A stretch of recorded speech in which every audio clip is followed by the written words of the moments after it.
നാസെ ജ്യോതിഷ കൗൺസിലിംഗ് ചാനലിലേക്ക് നിങ്ങൾക്ക് ഏവർക്കും സുസ്വാഗതം. 31/1/2026 ശനിയാഴ്ച ഇന്നേ ദിവസത്തെ നക്ഷത്രം പുണർന്ന നക്ഷത്രമാണ്. രാത്രി 1:36 വരെയാണുള്ളത്. അതിനുശേഷം പൂയ നക്ഷത്രം തുടങ്ങുന്നതാണ്. പുണർന്ന നക്ഷത്രക്കാർക്ക് പൊതുവെ ഗുണപ്രദമായ ഫലമാണുള്ളത്. കഴിഞ്ഞ കുറേ ദിവസങ്ങളായി അനുഭവിച്ചുകൊണ്ടിരിക്കുന്ന മാനസിക സംഘർഷം വലിയൊരു പരിധിവരെ ശമനം ഉണ്ടാകാനുള്ളൊരു യോഗം കാണുന്നുണ്ട്. അപ്രതീക്ഷിതമായ ധനലാഭം ഉണ്ടായേക്കാം. കൊടുത്ത പണം തിരിച്ച് കിട്ടാനുള്ള സാധ്യത കാണുന്നുണ്ട്. കുടുംബാംഗങ്ങളുമായി സന്തോഷകരമായ ഉള്ളൊരു ജീവിതമാണ് കാണുന്നത്. മാതാവിൽ നിന്ന് സഹായ സഹകരണങ്ങൾ ലഭിക്കാൻ യോഗം കാണുന്നുണ്ട്.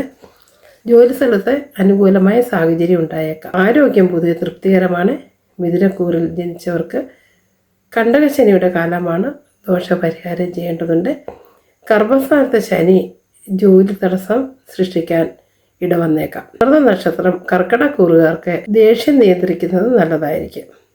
ഓം നമഃശിവായ മന്ത്രം ജപിക്കുന്നതും ഓം ആദിത്യായ നമ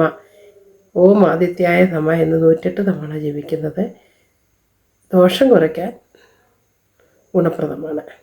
അപ്പോൾ ഇന്നത്തെ ഫലം മനസ്സിലായല്ലോ.